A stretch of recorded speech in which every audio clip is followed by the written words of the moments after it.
9,165 pounds of Big Vengeance 31V just came back to us here at Haylett RV of Coldwater, Michigan. We sold it to its one and only original owner. They had it for a few years, enjoyed it, had a big enough truck to haul a fifth wheel, because that's pretty much what this thing takes. You're pretty much in 3/4 ton country. This is really beyond what most half tons should ever think about handling, just due to the physical size and length and weight of it, especially the weight once loaded, because 9,165 is enough now. Plus you throw 1,000 to 1,200 pounds of bikes or stuff or something in there, and it very quickly is going to get heavier than a half ton should be hauling. But we had a Jayco Talon fifth wheel here that they liked, and they just decided to swap up to a fifth wheel and do some more traveling. With the big old slide close, you can still maintain a pretty good functional level of travel access. You just have to be a little bit willing to do kind of a 1-2 knee crawl over the big 4-place recliner party lounge here. So as you can see, the big peninsula countertop is nice when you reach a destination, and these chairs are nice when you reach a destination, but they don't play nice in transit. So if you are willing, maybe kick off your shoes and just kind of scoot over this real quick, well then congratulations. Now we're in the kitchen, we can get it loaded up however we need to.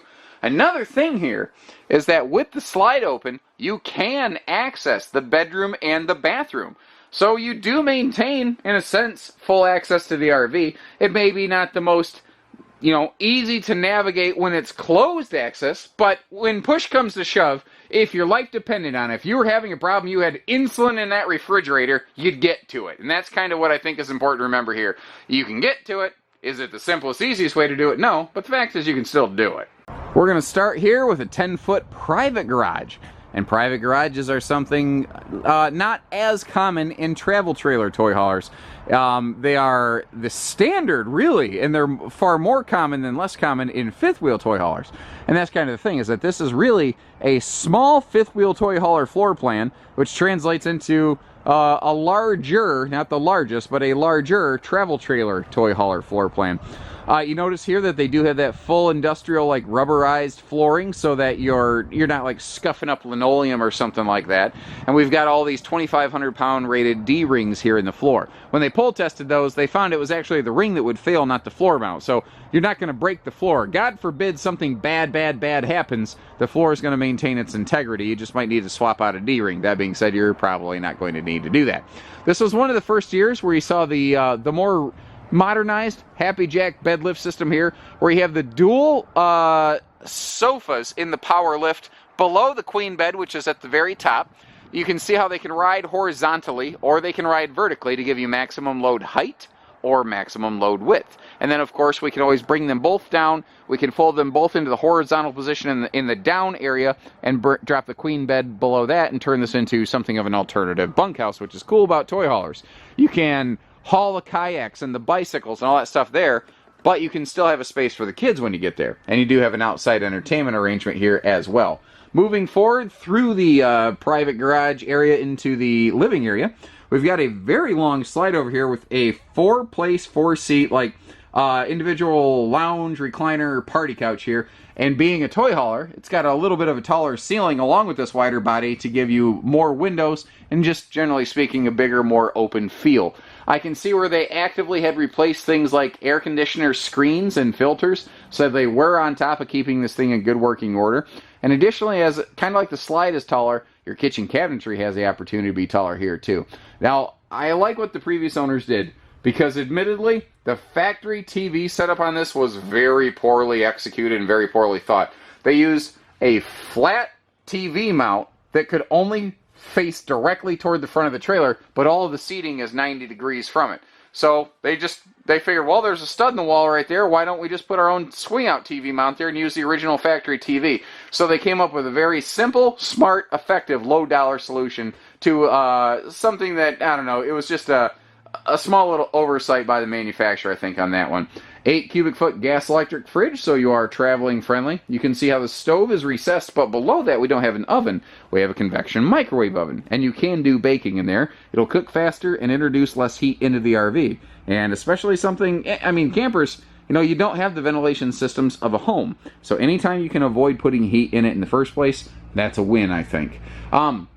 Moving forward here, our bathroom, being a very tall toy hauler, is a very tall bathroom. So if you're like me and you're extra tall, you're a little bit longer in the legs, a little lanky in the body, you've got a nice big amount of headroom above that shower enclosure right there. And notice how they're using just an easy little step-in shower, not a big step-over travel trailer tub. Flush stool right there, and a very Forest River classic extra large sink and vanity here. This Vengeance is very different from something like a Wolfpack today, but really Vengeance started essentially as an offshoot from the Wolfpack series. So that's where you see some similarities there that are still kind of persistent in the product today. Being extra tall, being extra wide, the bedroom is an area that really benefits from it because they're able to put an extra large overhead cabinet in here. You can see how far it sticks out past the hanging closets without making it a head knocker. You can like basically almost be on your knees on that mattress and not hitting your head on that thing. And you do maintain normal extra large, well, not extra large, but normal sized side closets on both sides of the bed, even though this is a king width mattress. This is a Camp King here, although if you notice, you have enough room to turn this into a true king, should you be so inclined. The only difference being this is about 6 inches short. The side stands do have household outlets on both sides. There is storage below the bed there. So overall, it's a very functional space and setup. The exterior, pretty much like the interior, seems to look pretty darn good. I don't really see anywhere it's been sun-baked or sun-kissed or fading or peeling or beat up or bumped up or scuffed up. Although, I mean, it's been, I can see where it's been used, but it's just been not abused. Nice big front compartment there that goes under the bed. We've got our side mount solar prep plug right there. One of the cool things about this is that front cargo tray. It's kind of preset with a footprint that is very dual battery friendly, although you could use the rest of that cargo tray for several things. Add extra batteries, add a small generator, firewood. You know, it's nice to not haul firewood inside the camper, although you should not be transporting firewood long distances because there are bugs that are indigenous to one region and not the other that could be a problematic thing. Keep that in mind. That's a little tip from your Uncle Josh there. We are a 102 wide body. These Vengeances have always been max width body to give you maximum living and loading space. Basic small docking station up front here for just like cable TV, water fill, and outside shower. You can see how the windows are quite large to give us some nice big interior light. And as I wrap around the side of this, you'll also notice how this does have seal gripping slide walls, so that the slide wiper seals are really grabbed by the slide wall itself to make sure you always get proper wiper action in or out. This does have a handy sewer hose caddy behind those tires, so you don't have the situation where your black tank stuff is muddling around with your interior stuff. This does have a retractable screen wall, not the roll down tent wall, so it does have that almost like garage door style screen door that rolls down over the rear patio gate area. So you can turn the garage itself into something of a Three Seasons wall. Obviously you can see we got the patio party deck here. I will give Vengeance some serious credit on this. They were one of the very first ones in what you could call an entry-level travel trailer toy hauler in a sense, to give you that nicer feature there, and they did that standard. And really, they're one of the big reasons why brands like Jayco and Cherokee do that today. The fact is, a lot of them do it today, but this is one of the brands that kind of facilitated that. I always try to give credit where it's due. Like the big 21-foot power awning here. It's absolutely awesome. Now, the patio system, the ramp door itself is rated for 3,000 pounds. When you're loading, you've got a 3,000-pound limit on that. But when you're in deck position, because it is elevated and the end is not supported by the ground, you do drop down to about 1,500 pounds there. That being said, 4 grown adults and some coolers of your favorite drink, twist-offs or pop-tops or whatever it is, you're still going to be well under 1,500 pounds. Outside TV hookup area right here with the nice Sony stereo speaker system kind of rounds the package out. And it does have an anti-slam entry door as well. So the wind's not going to catch one of those doors and make you go wham against the side of the trailer.